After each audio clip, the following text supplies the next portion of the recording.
You probably think of ancient humans as tough, like insanely tough. These were people who hunted mammoths with sharpened sticks, who slept outside in freezing temperatures, who survived things that would kill most of us in a weekend. And yet, they were dying at 35. At least, that's what everyone says. Ancient humans only lived to 35. You've heard it. Maybe you've said it. It gets thrown around in conversations like it's just obvious, a settled fact. But here's the thing. It's not really true. And the real story, why ancient humans actually died, what killed them, what their lives genuinely looked like, is way more interesting than that number suggests. So let's get into it. Okay, not lying, but it's deeply misleading. That number comes from something called average life expectancy at birth. And the key word there is at birth. Here's how that math works. In ancient populations, child mortality was absolutely brutal. We're talking somewhere between 40 and 50% of children dying before they reached age 5. Infections, accidents, bad winters, difficult births. Things we consider totally survivable today were death sentences back then. So when you average those deaths in with everyone else, all those kids who died at 1, 2, 3 years old, the average drops dramatically. Like mathematically, if half your sample dies at age 2, your average is going to look terrible even if the survivors are living to 60. That's what's happening with average lifespan of 35. If an ancient human made it past childhood, past those brutal first few years, their actual odds of reaching 50, 60, even 70 were surprisingly decent. We have skeletal remains. We have dental records from ancient bones. We have evidence of elderly individuals in hunter-gatherer societies. People with healed injuries that took months to recover from. People who had clearly been cared for by others for years. Ancient humans weren't all dropping dead at their first gray hair. The averages look terrible because the beginnings were terrible. So the real question isn't, why did they die at 35? The real question is, what was actually killing them? This one isn't surprising, but the scale of it might be. Before antibiotics, before any antibiotics, an infected cut could kill you. A tooth abscess could kill you. Pneumonia, tuberculosis, diarrhea from contaminated water. All of these were potential death sentences for basically all of human history up until about 100 years ago. We found a 5,300-year-old man frozen in the Alps. You've probably heard of him, Ötzi the Iceman. Researchers found evidence of Lyme disease, intestinal parasites, and hardened arteries, all in one guy. He was maybe 45 years old, and that was before someone shot him with an arrow, which is actually what killed him. But still, the man was basically a walking medical case study just from existing in the ancient world. The immune system is powerful, but without any medical intervention, infections that modern medicine handles in a week were genuinely life-threatening. And ancient humans knew this. We have evidence of early surgery, trepanation, drilling holes in skulls, going back 10,000 years. People were trying to treat illness. They just didn't have the tools. Here's one that doesn't get talked about enough. Childbirth was one of the most dangerous things a human could go through, for the mother and the baby. Human babies have unusually large heads relative to the birth canal. This is a side effect of our big brains, and it makes human birth genuinely difficult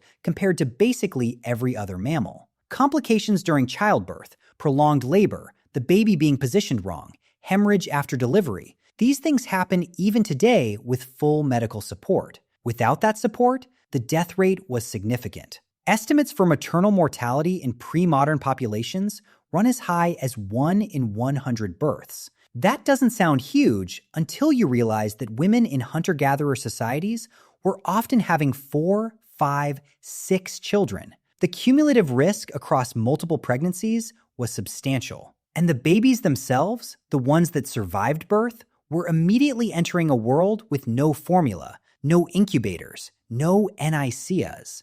If the mother couldn't breastfeed, the infant was in serious trouble. If the baby was born slightly early or slightly small, the odds were already stacked against them. This is a huge part of why child mortality was so catastrophic. It started from the very first moments of life. Ancient humans were doing things every single day that could get them killed on the spot. hunting large animals, climbing, carrying heavy things, crossing rivers, living in close proximity to predators, working with fire constantly, moving through terrain with no paths, no guardrails, no safety equipment of any kind. We have ancient skeletons with healed fractures, meaning people survived broken bones, which is actually remarkable. The healing wasn't always perfect. A badly healed leg fracture could leave someone with a permanent limp that made them slower, more vulnerable. A shoulder injury could mean they could no longer hunt effectively. In a world where your physical capability was directly linked to your ability to eat and survive, a serious injury wasn't just painful, it was potentially a slow-moving death sentence. There's also violence, and we have to be honest about this. Ancient humans killed each other. We have skulls with blunt force trauma. We have evidence of arrows embedded in bones. Some sites suggest massacres, entire groups of people killed together. Violence between groups was real. Violence within groups was real. This doesn't mean ancient humans were constantly at war, but the risk of dying from human violence was meaningfully higher than it is today in developed countries. Trauma from the environment and from other people was a constant presence. Here's one that's easy to underestimate.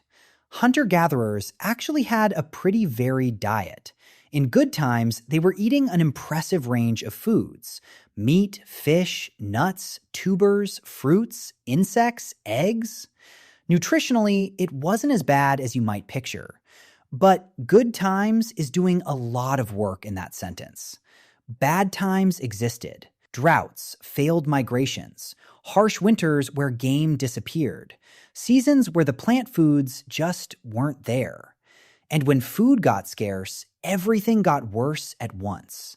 You were weaker, your immune system was compromised, you were more susceptible to infection, you were more likely to take risks to find food, risks that led to injuries. Starvation rarely killed people cleanly and directly. What it did was weaken them until something else could finish the job. A cold that a healthy person would fight off became pneumonia.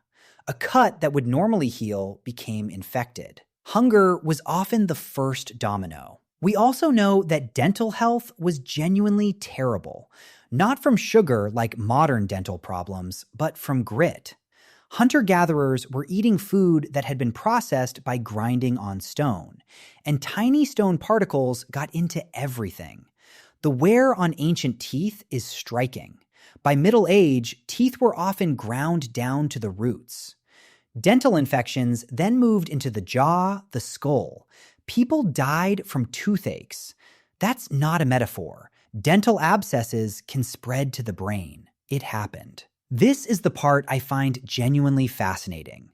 If you made it through childhood, survived your childbearing years, avoided catastrophic injury, and had reasonably good luck, you could absolutely live into your 60s or even 70s. We know this. The evidence is there.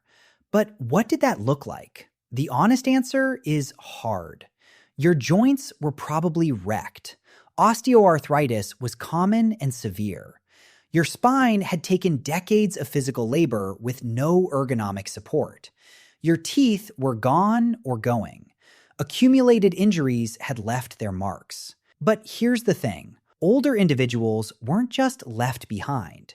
In hunter-gatherer societies, elder knowledge was incredibly valuable. Knowing where water sources were during drought, knowing which plants were dangerous, knowing how to navigate terrain you'd only crossed once 30 years ago. Memory and experience were survival assets, and older people held them. There's evidence, indirect but compelling, that hunter-gatherer groups invested in keeping elderly members alive. People with healed injuries that would have required significant recovery time, who clearly couldn't have survived alone, did survive. Someone fed them. Someone took care of them. Because their value wasn't just physical.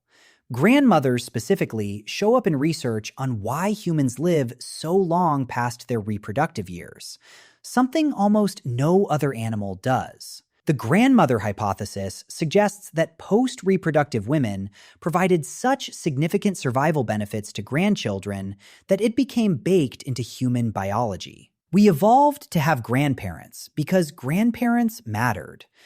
So here's where we land. Ancient humans didn't live in a constant state of miserable early death the way the soundbite suggests. They died young, on average, because the beginning of life was brutal, and because medicine, sanitation, and infrastructure didn't exist yet to catch the cases that would be completely routine today.